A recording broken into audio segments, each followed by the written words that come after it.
My humble pranams at the lotus feet of our beloved Bhagavan, respected elders, brothers and sisters, Jai Sai Ram. I'm here to talk to you about two important areas. One in which we're trying to develop the SI organisation and making it secure for the future. This is against the backdrop of increasing regulatory pressures. And the other where we're making plans to celebrate and commemorate Swami's 100th birthday, again, with all of your help. So let's start with the governance of the organisation. So before I put the next slide, just to give you a bit of an overview.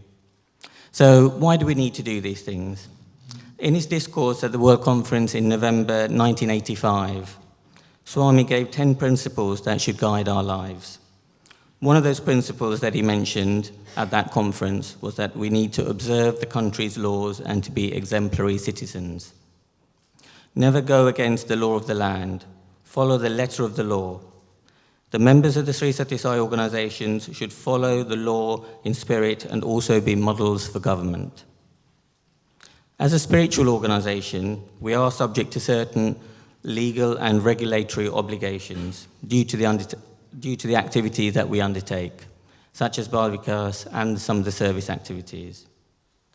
Although we are voluntary and an unincorporated organisation, we are not exempt from these requirements.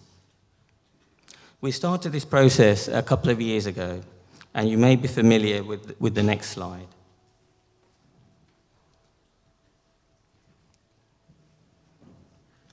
So we have achieved quite a few of the items on this slide, and I'm just going to give you a very brief overview on where we are currently. So firstly, the organisational manual. So this brings together all of the policies of the organisation. So the first version of the organisational manual was released to centre and group presidents over 6 months ago. And this is a live document, and we've had some feedback already, and based on feedback from centres and groups, we will update and send out revised versions in time to come. One of the other areas where we've been working on a regular basis is the affiliation to the organisation and the centre affiliation certificates.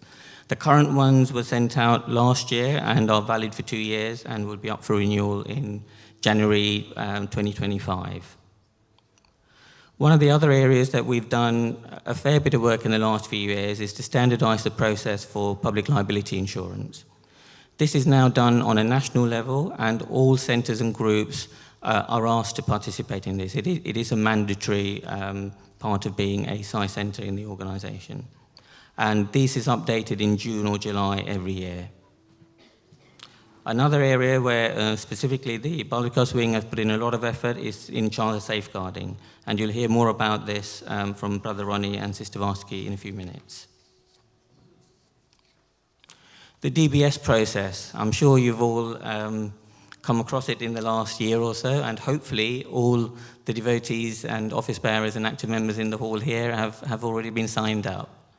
So the new process has been up and running for over a year now, and there was a further upgrade last year where the verification of the documents could also be automated by uploading the relevant, passport or driving license documents.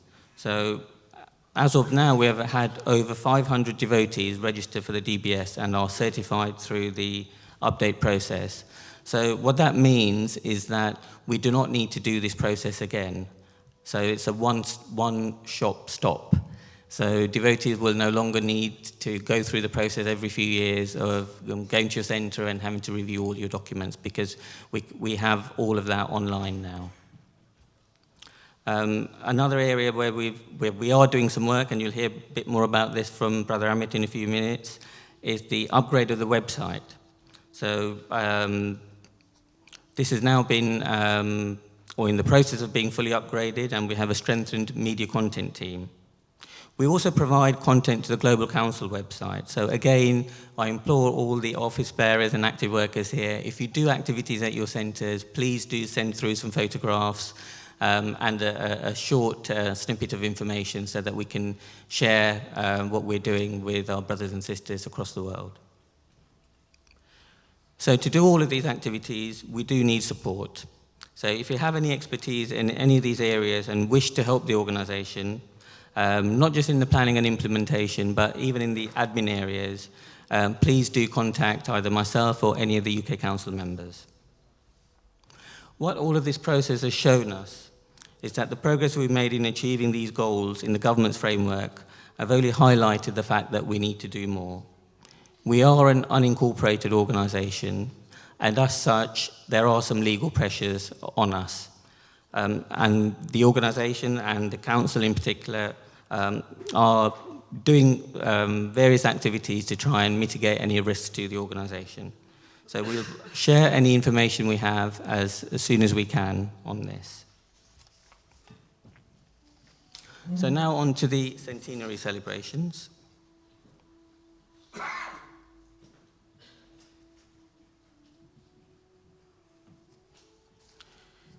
So as Prathabhai alluded to earlier, we have a 2-year centenary plan. The theme and logo for the next 2 years have been announced. The logo was designed by one of our youth. Last year, we set up 2 committees to provide expertise and support. Both made up of senior elders in the organisation, one to provide ideas and guidance, and one to be a bit more hands-on with the implementation of those ideas. And both of those committees are working with the UK Council to generate ideas. But we also need all of your help. If you have any ideas or thoughts of what we can do for national projects or regional or centre projects, please do get in touch. The first project that was announced at last year's National Birthday celebrations was the 1008 house budgeons. You'll hear more about other initiatives that have been launched or yet to be launched in the next few minutes from the National Wing Coordinators. But please do let us know if you have any thoughts or ideas on what we can do to commemorate Swami's 100th year. And finally, a few other activities that are planned that are related to the centenary. So we are planning a national retreat this year at the end of August or early September. It'll be one overnight, and as many of you know, we've had retreats in the past, but not for the last couple of years. So that's something to look forward to, and as soon as the date and the venue is finalised, we'll share that with you. Something that everyone's asked us about since August was when is our next national pilgrimage. We are very hopeful to do a pilgrimage next year. We have already asked Parthi for the dates, and we're waiting to hear back from them.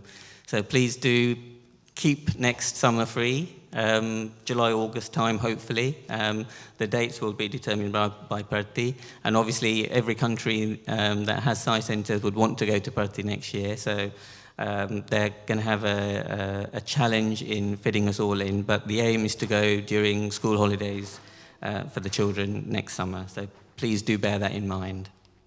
And finally, we are planning a large-scale national event to be held in the UK next year to commemorate the 100th year of Swami's Advent.